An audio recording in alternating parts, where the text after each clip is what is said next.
and we witches three gather once again down the dark path, past sort of a weird-looking boulder, through the trees that are like crooked, and if you look at them wrong, they look like the big old monsters, and so it's hurry! Yeah, that sounds scary. Okay. Yes, very scary. When you get all the way down to our little witch's nook, we gather round the cauldron, our hats askew because of the anticipation of the spells we're going to cast.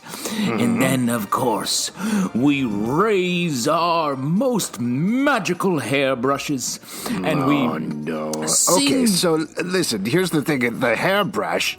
Yes. Like, I get how you're going. It's a wand, first of all. But the hairbrush, like, it has the top part, but then it has the bristles coming down.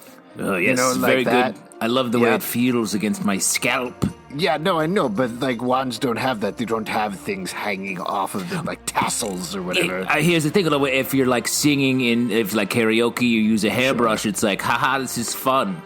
Oh, yeah. This is like you put the lime and the coconut and shake it all around. What is happening? You know what I mean? It's Practical like magic, man. Practical Watch magic. a movie once in a while. Watch Alex. a movie, witch. Hey, you're watching. You're not watching anything. You're listening to Chilling Podcast of Sabrina. We're going to be talking about Chapter 31, The Weird. I'm Alex. I'm Justin. I'm Pete. And thank you so much for tuning in. We really appreciate it. We sure do. We do. What a great time to be alive. This is the third episode of the final part of Sabrina. It's a countdown now. We have a limited number of episodes here, which is exciting, but also very sad. But we're going to get into it. And I'm going to do a very brief recap of what's happened so far, since everything real simple, real easy to understand. Doesn't take too much time. So simple. I mean, I'll tell you, actually... So far, I like how this part is keeping everything pretty simple and straightforward. It is. It's very cleanly structured. Like each episode is literally Monster of the Week. That's quite literally what it is. Which is crazy. I mean, it kind of leaned into that in the first couple of episodes, and then very much got away from there. I will say, my personal preference, I loved Part 3. Part 3 was great because it was just this wild, nonstop. You talking about season 3? Part 3. Roller coaster ride of a story. Love that so much. But this is fun. Like, it's a nice change of pace. I do hope it starts coming together soon. But I enjoy the Monster of the Week. I'm a fan. So that all said, those Monsters of the Week are the Eldritch Terrors that are invading Greendale. They are not exactly being brought there by Father Blackwood, but certainly being interacted with Father Blackwood, who's acting as their herald right now. He summoned them. Yeah, for some of them. We had he's the darkness. Them. Well, I don't know if he's summoned them. I think they're showing up, and he's like, they're here. No. He did this whole spell and brought them all here. He's taking credit. He's taking some credit. Right. He cracked an egg. Like, if you cracked an egg and then an omelet showed up, I wouldn't be like, you made the omelet. Where have you guys been when an omelet just showed up? Or you're like, what's this? Diner. An unexpected place. So you're like, look at this, an omelet just showed up. Dorney Park. I think it was a fish concert where I saw an omelet walk by, and I was like, huh, you don't see that every day. Oh, man. Yeah, there's a lot of fish songs focus on omelets, because their songs are about anything, right? Yeah. They're just kind of like whatever they see. It's like an improv show. 100%. And then the omelet showed up. Bam, bam, bam, bam. So, Eldritch Terrors are showing up in Greendale. They're all very terrifying, particularly to Ambrose, who is trying to figure out how to stop them, thanks to some pictures that Harvey drew after a boning session with Roz last episode. Yeah. Sexual artist Harvey Kinkle. He's like the Sting of Greendale. Meanwhile, Sabrina is pretty much in a funk because she doesn't have a boyfriend. Everybody else is in a relationship except for her. Well, and she's lonely. Her friends are busy doing other stuff on both sides. It's not even just, I think the relationship is the easy go-to, but I think, and as we learned in this episode, it's like she just doesn't have a lot filling her up right now. Her aunts are busy. You want to talk about busy? Theo couldn't even show up this episode. She was so busy, or he was so busy. Where's Theo at? Yeah, I don't know where Theo was this episode, or Robin. That was a little interesting. Kind of weird not to see them here. But at the same time, Sabrina made I think, unobjectively terrible decision last episode to make her own boyfriend out of a candle, which we see the ramifications of this episode. Hold on, we'll talk about Candle Boy in a second. Okay, because Candle Boy. I had a real emotional roller coaster with Candle Boy. Like, I was very angry. She created Candle Boy, but then when she pulled the plug on him, it was a little sad to see Candle/carrot mold guy go. I am getting a seer vision of an hour from now when we ask who which reigned supreme this episode, and Pete is saying Candle Boy. It's very weird. I gotta go so Candle Boy. I mean, this guy came out of nowhere. He grew so big in my mind over the course of the episode. So she decides to make a boyfriend out of a candle. We've kind of already talked about the whole character arc of that and what happens this episode. Meanwhile, Hilda got married last episode, and as we find out, this episode has moved out of the house, which is very frustrating for Zelda. Meanwhile, Zelda. Caliban, down in hell, he got married to Sabrina Morningstar because there's two Sabrinas. That doesn't actually affect this episode too much, but just kind of a thing you probably want to know. And meanwhile, Lilith, who is the Queen of Hell, or Regent of Hell, I guess, at this point is her technical title, is pregnant with Lucifer's baby, which was kind of her trump card holding over Lucifer, so he did not kill her last season. And I kind of think that's all you probably need to know to get into it. There's also two, if we're saying there's two Sabrinas, there's two Liliths as well. Yes, there's Miss Wardwell is working with the Pilgrims of the Night Church, who are run by Father Blackwood. She does not interact with Lilith at all. They don't seem to really know about each other necessarily yet, which is weird. But everybody has their own double in the show. That's just kind of how it works. Right. And we should also say Roz, while part of the human side of things, has the magic power of the Cunning. Yes. Which is something that was given generationally in her family. So we kick it off, as teased in the last episode, with the weird entering. It's 2 nights ago in a decrepit, drowning body that is just withering away to the Pilgrims of the Night Church. He's very dismissive of Father Blackwood, saying he is too weak to be his body. He wants Sabrina Spellman. I love this setup. This is just the perfect Father Blackwood burn right at the top of the episode. Yeah, fully agree. I hope moving forward this continues. I would love top of the episode, get a couple Blackwood zingers in there, and then start the app. I like that. Yeah. It's just a good motivation for him. It also sets up the stakes of everything.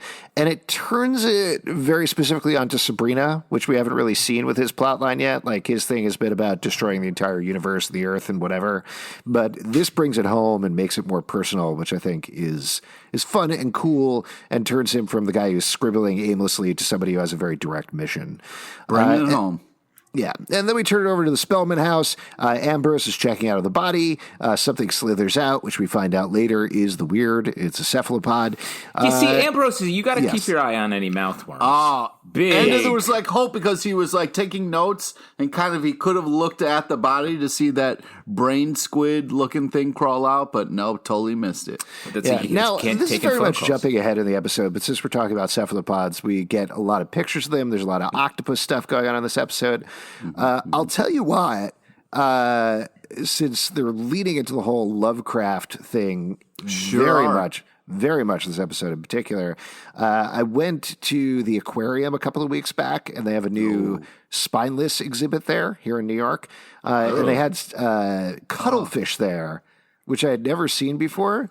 Those things look like little fucking swimming Cthulhus. It is insane. Yeah. That's it. You know, they talk about it when the dusty old biology professor's getting into it, but like there's a whole like side of science. It's like octopuses and squid, and squid are the biggest sign of alien life. Like they're so unrelated to so many the evolutionary chain. They're weird. They may be hyper intelligent. One of there's like this one like jellyfish that's like immortal or something. There's a lot of crazy stuff in the water, but I think that was such a random. You first heard that at the Fish concert, right? Yeah, a The lot of Omelet crazy Man stuff. told you. There's a lot of crazy stuff in the water. Boom, boom, boom, boom, boom, boom, boom. It's Pahish. It's Pahish. Oh, okay. Yeah. But anyways, Wolfman's brother. I was just like, they were just like, yeah, and octopuses are aliens. Anyway, moving on. I was like, That's just a wow, fact. that was just a random fact to just drop right there. And I'll also mention, this doesn't have to do with cephalopods, but you mentioned the biology teacher. The biology teacher is an actor named Mackenzie Gray, who played, can you figure it out? Do you know? Nope. Dr. Colonel on Riverdale. There was a Who lot hasn't of Riverdale shout-outs on this app. There is. Well, two. There's one shout out, I guess. They say and the then- word Riverdale. Well, they say the no, he goes to Riverdale, but also they find the body in Sweetwater River, which is where that's Jason drowned. That's true. So And maybe he it was was like, Jason, oh, actually. I was like, man, a lot of people drowned in that sweet water. Yeah. So tasty. They were probably like, he was right next to that charred corpse. Yeah. Yeah. It's just Yeah, there's a floating there. dam. There's a dam that's just a bunch of corpses clogging it up. We go poke the corpses out of the way so the water can keep flowing. Yes. And if you think a dam that some beavers have made out of corpses is not potentially a Riverdale plot, you should watch Riverdale more closely. Back We to gotta Chilling get these Adventures of corpse Sabrina. beavers. So Sabrina makes Candleboy, puts him in the tub.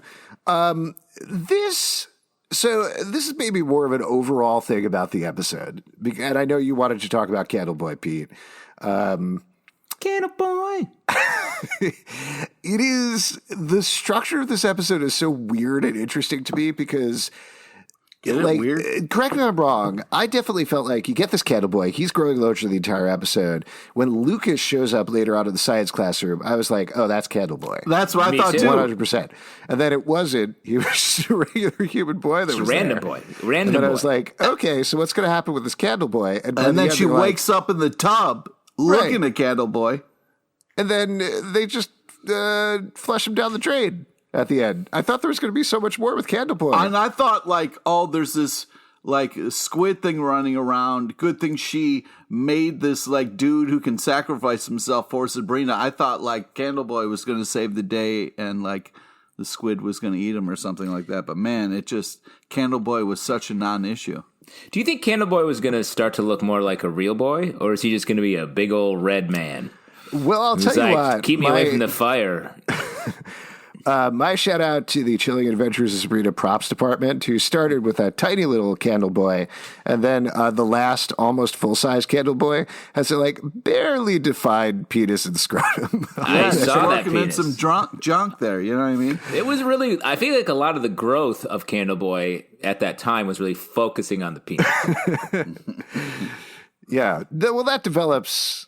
Well, that actually develops like last, right? In humans. And penis first. I grew from a penis into a man. I grew out of the penis. God, that explains so much. That's why people are like, "You're such a dick." I'm like, "Yes, technically." Poor wife. Correct. So yeah, Candleboy, again, weird non-entity, very weird thing. I wish there was a little more with him, or maybe there'll be more with him coming up. But it was just such a strange, fun, but strange thing. Another fun thing immediately after that, I mentioned this before, but at breakfast, Zelda super frustrated that Hilda isn't there to do what she wants. Such a crazy, but such a fun bit. Yeah, Yeah. I liked it a lot. And it's all like, it was all there for her. Like Hilda, before she left, like put her cigarette next to her paper and next to her coffee. She's like, where? It was really funny. Yeah, it's great. I like that. Overall, there was just like a weird, interesting tone. I mean, it's called the weird, but like, Yeah, there you go. I expected it to be more 60s psychedelic based on the images we got at the end of the last episode. It Yes. wasn't necessarily that at all. I would but say it- not at all. Yeah, but it was quirky. I was just going to say down to Ambrose's speech to the Coven, which was the same sort of thing where he's like, we have all this information. I don't know what to do with any of this. Yeah, I didn't get to finish my speech because shit started to go off. But I also think what I noticed about this episode is the structure is not that of a Monster of the Week episode like we're talking about. It really is the whole season as a piece. Like, they don't remind us about Candleboy. 10 minutes into 8 minutes into the episode, whatever, cut into the scene where she's making the candle boy. Like it's all flowing together in a way where the structure starts to deviate, I think. Also, speaking of weird things, like there was a cool episode for Roz, which was great, but that third eye was freaking me out. Like that was really like seeing Roz rocking the third eye was kind of like reminded me of that Cyclops from the Crawl movie. It was kind of it was like what? It was Wait, kind what movie? of just the movie Crawl where they had a Cyclops. Oh, Krull. Yeah. Oh, Krull. I thought you were saying Crawl. No. Yeah, I thought you were saying Crow, like the movie The Crow. Oh man, great movie. Yeah. Crawl, also a very good movie. Yeah. Famously good. Yeah. Anyways, I felt like this was a good Roz episode, but you have to feel bad for a Harvey because every girl he falls in love with eventually has to say, "Hey, listen, I'm a witch. Okay, I'm sorry. You got to type Harvey, and it's witches." Yeah, he's a witch widower. I do think that it's very funny that Roz is repeating the same pattern of not telling Harvey about it. Mm-hmm. Yeah, that's an interesting pattern. And it's also interesting, we get a couple, I know in our previous episodes this season, we've talked about how it's over for Kinkle and Nick Scratch when it comes to Sabrina. This episode, we get some signs of life from both, I felt like. Yeah. We get Harvey Kinkle. We meet Lucas Hunt, who is not a candle boy, but a fleshy man, swimmer. Seems like a very cool dude. The way they set that up, that he's a swimmer, and then there's all this squid stuff, I was like, oh man, if he's not the candle boy, then he's definitely part squid or something. And it just happened. It was a very aquatic episode. It was. But I do think our swimmers sought after as like, ooh, he's so cool. He's a swimmer. I think maybe just sought after like, oh, athletic, like does something like athletic fit type of thing. Because I got to say, in my college, we didn't have swimming in my high school. Well, really? Yeah. Grew up in the country. Wait, did you, Pete, you had swimming at your high school? Yeah. Huh. No, I did not as well. Yeah, it's too fancy. Pool. Yeah. Well, we swam in creeks. We had a giant school, so they kind of like had different sports for people. Where'd you go? The school from Gossip Girl? Yeah, Mr. Big Time Beverly Hills 90210 over here. Yeah. Who'd you go to school with? Surrey Cruz? Wow, good reference. Wow, you really dated me on that. Young. I'm trying to I'm trying to young you up. She's way younger than you, Pete. I don't want to say who you actually went to school with, who is Tom Cruise. Yeah, to answer your question, I think swimmers are sought after, right? Like, they've got to be I don't think so. lean, tight little hot bodies. You know what I mean? Yeah, but there's something about in my college, all the swimmers were like, everyone's like, oh, the swimmers, they're a bunch of weirdos. That's what people said in my school. That's exactly what. So I thought it was funny that this episode, it was like he was like the quarterback of the swimming team. Like, oh, look at this swimmer. Well, I will say, I don't know if you guys have seen a movie called Swim Fan, but in that movie, there is a woman played by Erica Christensen who is a fan of a swimmer. Wow. Big fan. That's all the evidence I need. I did like the Roz kind of moment with Sabrina, where Roz was like, hey, why'd you pass up the swim dude? Like, you're single, go get it. I was like, Roz, get out of Sabrina's business. Because she wasn't nice. She wasn't being her friend. She was like, yo, Sabrina, go fuck that dude. I'm fucking your boyfriend. Go get with that guy. I was like, Roz, it's not nice. Like Lucas, though. I'm on Roz's side because Sabrina made the weird decision to go out with both Carl and Melvin, even though clearly neither of them are any good for her and they're no fun and she had terrible dates. And I guess I probably turned her off of the whole dating thing, but Lucas is good and he is fun and is a legitimate, like, they clearly cast him because he looks and acts half Harvey Kinkle, half Nick Scratch. Like, that is what he is. He's supposed to be Candleboy in name only.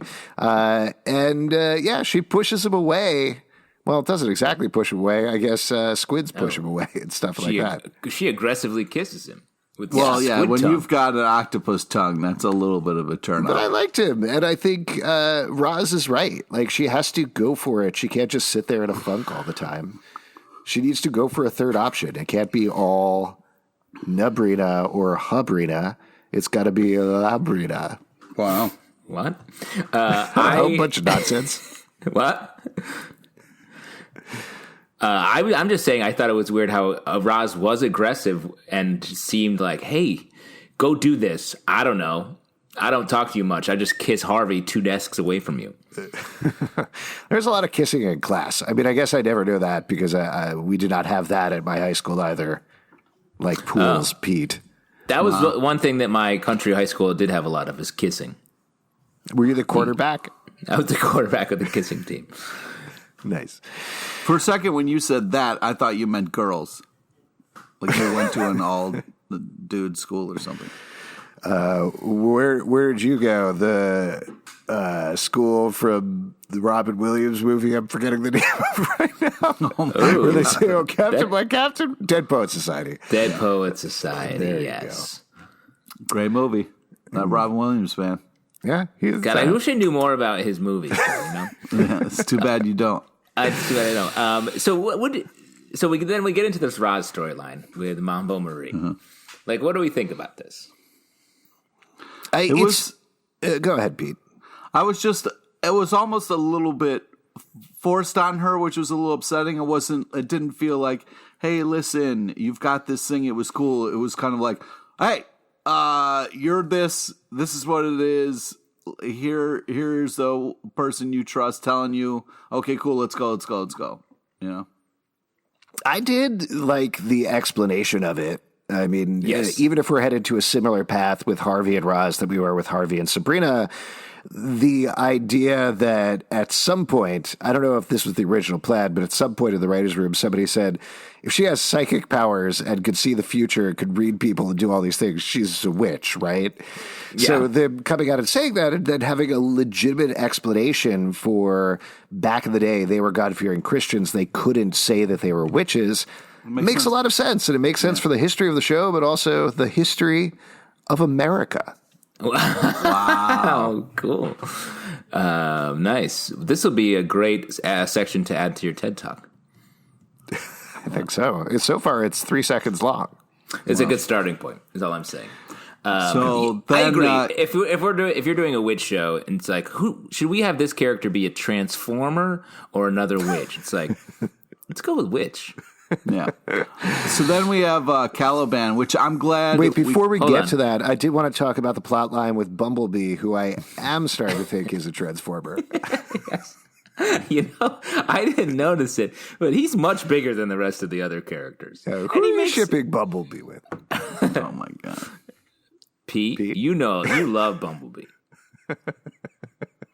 I'm not playing this game. So Caliban, But that'd be one of is your like- dreams come true if a car just turned into a robot in this show. You'd love that. I would love that. See, we're just trying to make you happy, Pete, with talking about Bumblebee, your friend. What would be the best part? Would the best part be that your car turned into a robot, or if the car turned into a robot, could talk and said, "I love you, Pete"? The best part is if it made the transforming noise from the cartoon, where it was like, Yeah, that would be the best part. I would love it if the car turned into a robot and they said, "Look, this another witch has entered the coven." You've saved the coven, Megatron. Oh boy. All things are possible. All things are possible. What were you going to talk about, Pete? The next plot line? Yeah, so Caliban is like, hey, nobody's looking at me down here in hell. I might as well do some fucked up shit, which I'm glad we finally know, because like Sabrina was like, no, Caliban was just rude to you, evil twin. He loves me. But now we know Caliban is fooling Morningstar, so he is evil and is not... I don't know if he's fooling her necessarily. I think she's aware of who he is, and this is what... You think she was aware of that baby plan? I think she's aware of what hell is like. Yeah, but I don't think she's aware of what he's doing. He's doing some crazy shit on the side. It's a little, but I agree. I don't know if he's going to become a big villain. I think he's just, in a very Shakespearean way, just doing little things to help solidify his power. This storyline clearly setting stuff up for the future, but it was a funny thing to have going on at the same time in this episode. And it happened fast. Like Lilith, gets mega pregnant right away. The scene with all the witches in the Hecate coven, taking her pain and stuff was great. Wow. I thought it was so well done. Yeah, that was my favorite scene of the episode. Really amazing. It was one of the witchiest scenes the show's done in all of its seasons. I mean, I think the ostensible reason was that both her and Sabrina had things inside of them that they wanted out. You know, that was sort of the thematic thing. Interesting. Squid baby. Going on there. To your point, though, it did feel very separate in terms of the action. And it did feel like it's setting up things coming down the road. But yeah, it was worth it for that scene of everybody taking her pain alone, which? I'm stuck on a word. That's where the show excels, I think. We've talked about that a lot with previous episodes of the show, but when it really leans into that feminist angle for the coven, the show is at its strongest, and that's exactly what happened here. And I think this is a case of showing, not telling. They just did it, which I thought was great. Because I feel like in the first 2 episodes of the season, they had to really do a lot of reminding, so this is Hecate. The thing with Hecate is there's the maiden, the mother, and the crone, really walking us through it. And now to just be able to see those roles happening here is great. The other, I just want to mention very quickly the other moves that happen in the plot line, since we're talking about this anyway. So the Hell Demons attack. Two of them end up dead. At least one of them does. Beelzebub is certainly in bad shape by the end. Going back to Caliban, he says that this isn't over. And Lilith gets invited to stay. And not only that, but her baby, Adam, seems to be a biter, even at this young age. But I wanted to back up the truck real quick. Absolutely. Auntie Z had a real nice moment when the two kings rolled up and she was not having it. She's like, take your gifts and shove it, get the heck out of here. And then I like when she stepped out, was like, I think we have a problem. It was really badass. It was a badass. This whole plot line was pretty badass. What do you think's going on with Adam? What's his deal? Baby? Yeah. Oh, probably a lot of pee-pee and poo-poo, a little wah-wah. Oh, my God. Spoken like a true dad. I mean, because this can't be a normal baby. Yes. You mean what's his storyline? What's his meaning in the story? Yes, in the plot. I thought you were talking about character motivation, stuff like that. A lot of just That's what milk. the baby kept asking on set. Probably What's my breast motivation? Mostly breast milk. What help? What's my motivation? Breast milk. What's my backstory? Tell me backstory. I feel like it's going to be a means of driving Sabrina Morningstar back to Sabrina. I feel like we started the season with Sabrina Morningstar is very happy. She has everything that our Sabrina wants. And I think this Adam is going to tilt those scales. Everything's going to blow up in hell. And they're going to have to simultaneously defeat the final Eldritch Terror, the Void, at the same time fixing hell. Yeah. I like that theory. Let's talk. We kind of skipped over this a little bit. I know we talked about it, but there's a bunch of weird dreams in the episode, or potential dream sequences. I'll tell you, in the dream that Sabrina has of swimming with Lucas, underwater thing. There's a shot right before she wakes up where octopus tentacles wrap around her. I wish there was a little more of that in the episode, because it was very into silly. Tentacle porn? What? You're into tentacle porn? Is that what you just said out loud? I love it. I love hentai. You should head to my site to alexloveshentai.edu. It's a school. Edu. Ooh, congrats. Yeah. Great. Thank you. Great We're get. Accredited. It's very scary. That's a scary shot, and the way that they edit it is very scary. I know that stuff is tough to do, but a lot of the things with the octopus, it was gross when it was in her stomach when what's his name, Ambrose, was doing the wand operation. Oh my God! Can we talk about that? Absolutely. So Ambrose tries to get it out of her a couple of different ways. The first way that he tries, after doing a magical CAT scan on her. That was just... I mean, that was a little cheesy. I'll give it to you, but it was cool. I liked the way it played out. They commit so hard. They commit to the bit on the show, only maybe Riverdale commits hard to bits. Rolled out the, packing paper like it was that was hysterical. And also Ambrose, as a character, had a really funny moment where it's you got to be careful, this will make you go blind, and then does the flash and kind of does a couple blinks, oh, it was really funny. So talking about octopus weirdness, though, we also skipped over the makeout scene, which I thought was creepy in the right way, where it turns out Sabrina has tentacle for a mouth. Tentacle tongue. You got a bad case of tentacle tongue. She also has ink stigmata going on. Yeah. Yeah, that was crazy. So that's fun.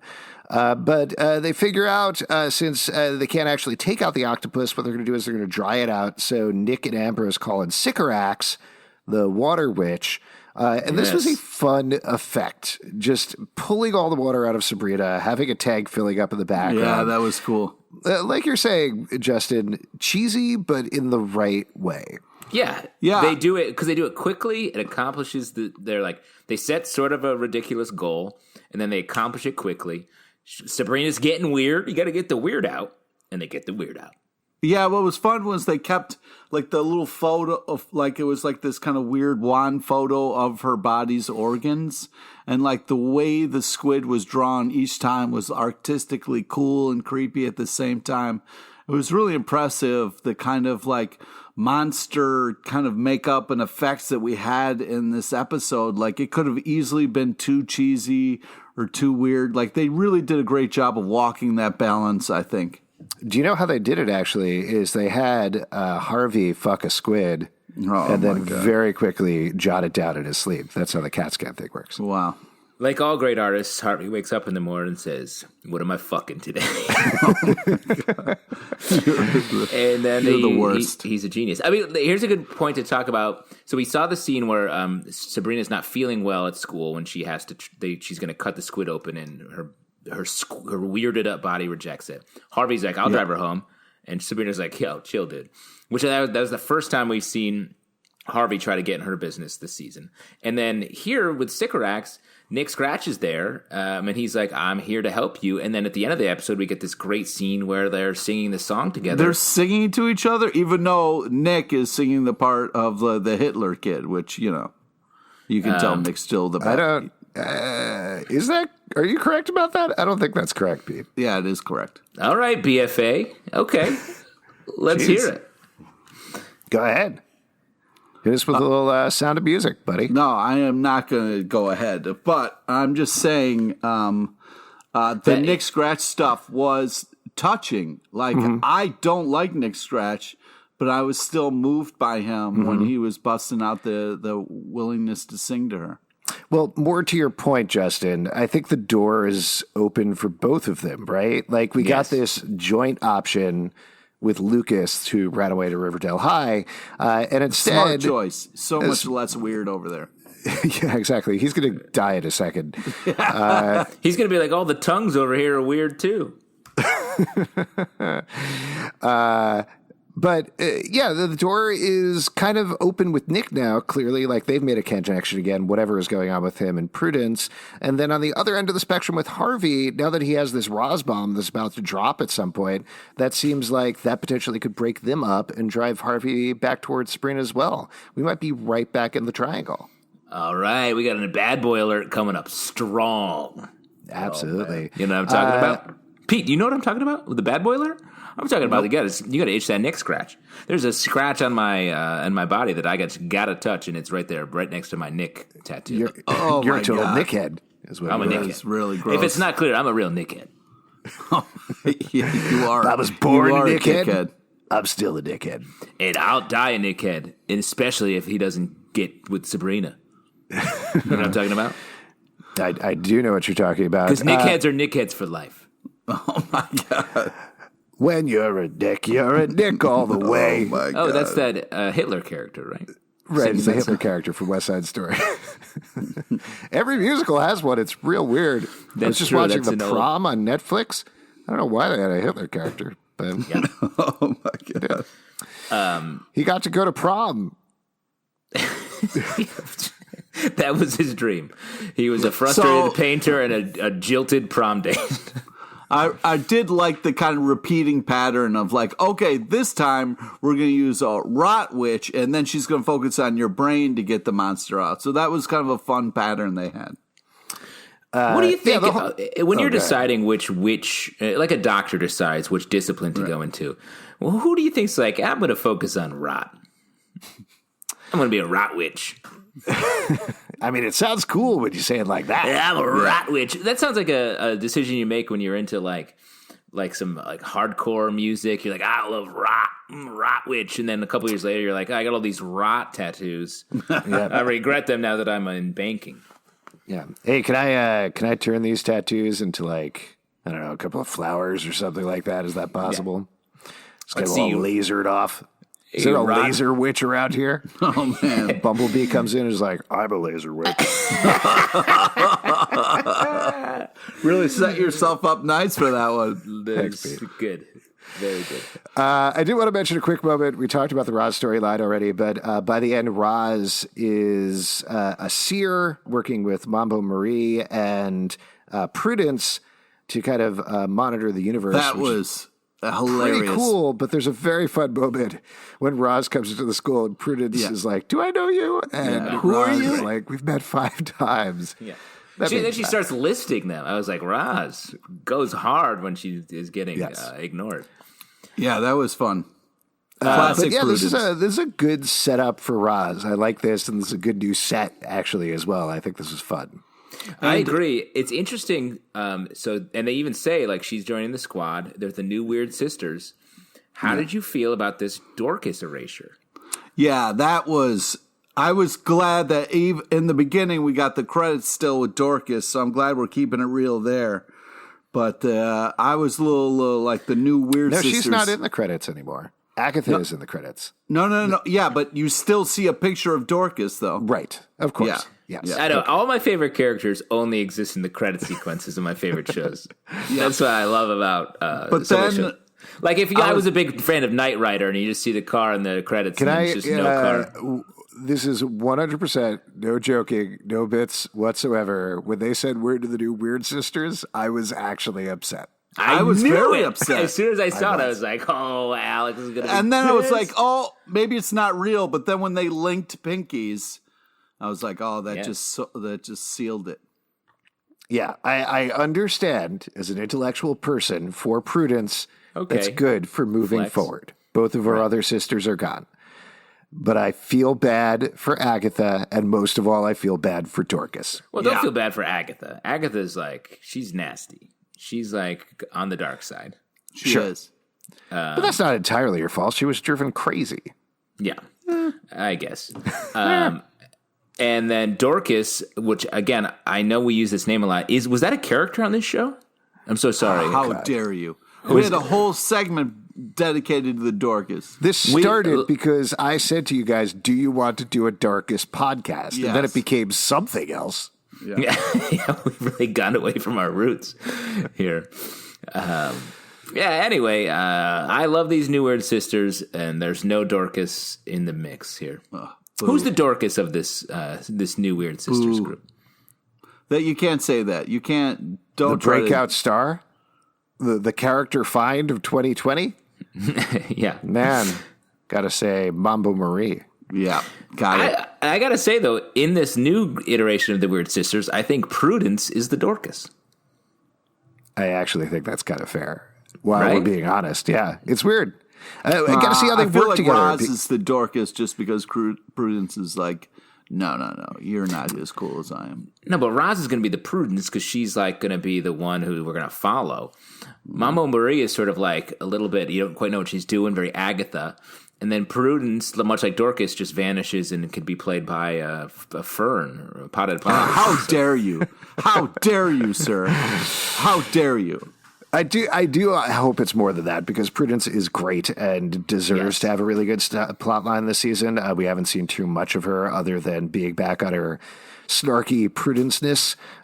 So hopefully this means good things for her going forward. at the end of the episode, after the Rot Witch goes to work on Sabrina, they take the spirit of the weird, put it in an actual octopus, freeze it in a tank. So at this point, to kind of keep track of everything, we have the darkness trapped in a big light bulb. We have the uninvited trapped in a dollhouse, and we have the weird trapped in a fish tank. Right. So all this stuff has to be setting something up, right? Well, what's sweet is when witches have yard sales and they like put stuff out, you can get some great deals on some amazing things. Yeah. I exclusively get my light bulbs at garage sales. I just find that they're like very close to breaking, which is how I love my light bulbs. But I agree with a lot of dangerous objects here, to your point, Alex. And then at the very end, we get the teaser from Blackwood. He says the weird clearly has not done his thing. He is gone, but that's fine because next up is the perverse, and it's going to be Father Blackwood's time. And then we get the that was great.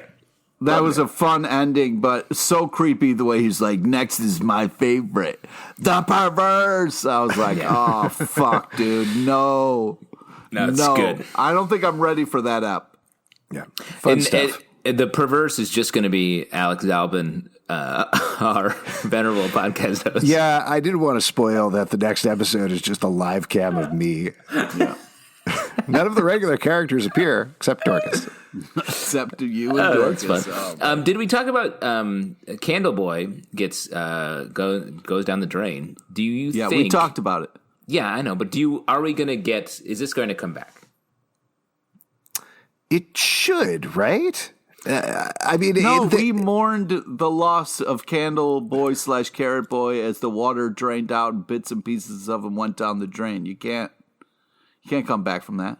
As long as a little bit of his twigs and berries survives, they can make another Candle Boy. Let me be honest. I think that drain's going to be clogged with that growing ween for quite some time. Just in general, I would say don't flush a candle. That seems like a terrible idea. Bad choice. Yeah. But do you think he's going to be back, Justin? I don't know. Like we talked about earlier, this whole episode was a little bit weird in that the Candleboy plot and Lucas and all that, it felt like I don't know what to make of it by the end of it. Maybe it comes down to the line that the weird says to Sabrina that she's an empty vessel and she needs, like she says, she needs to take time to figure out herself. But if they went to all the work of being like, let's create this mid form between Nick Scratch and Harvey Kinkle, like that's a valuable character. I would want to at least see that once. We never got to see it. Yeah, Again, it comes back to the Lucas of it all, where that's essentially what he was. But the fact that it was a twist, and he was neither the weird nor Candleboy, and left at the end of the episode, seemingly permanently, says to me we're probably not going to see it back. But that, to your point, that feels like a little bit of a missed opportunity. Yeah, like I would have loved Lucas to be one of the two or something, and then stuck around, and then we would have to deal with that in some way. But I guess not. And plus we've got Sabrina Morningstar has her clay man. It would make sense that our Sabrina had her little wax man. Yeah. Everybody's got their own made man. Hey. Oh, wow. Before we wrap up here, which witch reigns supreme? Pete? Oh, wow. I want to say Theo, but... Interesting. Yeah, I got to go with Roz, even though her third eye really freaked me out. You liked it. I was impressed with her handling of the new news and then being able to join the Pinky Club and be like, okay, I guess we're just going to hang out in this room and this will be kind of like our watchtower or whatever, and just kind of like look over the three realms and we'll just all live in this room together. What about you, Justin? I'm going to give it up to Ambrose in this episode. I feel like this episode, we really got to see what his role this season will be, where he's going to be like almost the MacGyver, or the one who's like, he's in the middle, always like setting up the situation, acting surprised when it happens, and then providing like 4 different techniques on how he helps Sabrina solve the problem. And it's fun. It's all interesting little bits. I hope he gets more personality in it as it goes on, but I like this role. For me, I think it's probably going to be the character that I felt like grew the most in this episode, which was Candle Boy. Yeah. Got such a big heart, and just the shape of the character, heart? the way that it changed. You said big heart? Maybe. Changed over the course of the episode was great. I could wax on forever about Candle Boy. I would like to give Auntie Z a shout out just because she was a powerhouse in this episode and very enjoyable. Yeah. Great. Really good stuff. I got to say, Alex, that was the most wicked choice you could make. Before we flame out here, a couple of things to plug. You can support us at patreon.com/comicbookclub. Also, we do a live show every Tuesday night at 7 p.m. to Crowdcast on YouTube. Come hang out. We would love to chat with you about Chilling Adventures of Sabrina. iTunes, Android, Spotify, Stitcher, or the app of your choice to subscribe and listen to the show. We don't have Chilling Adventures of Sabrina social media networks, but we do have Riverdale stuff. We're launching a network of social media. Yeah, it's like Parler, but talking about Chilling Adventures of Sabrina. At Riverdale After on Twitter, Riverdale Dark on Instagram, at Riverdale After Dark on Facebook. Check all of those out and follow us there. ComicBookClubLive.com for this podcast and more. Until next time, we've been the Chilling Podcast of Sabrina. Sure. Yes, we can. Oh, boy. I didn't have a joke there. Yeah. You know what they say, if you don't have a joke, just calmly say goodbye.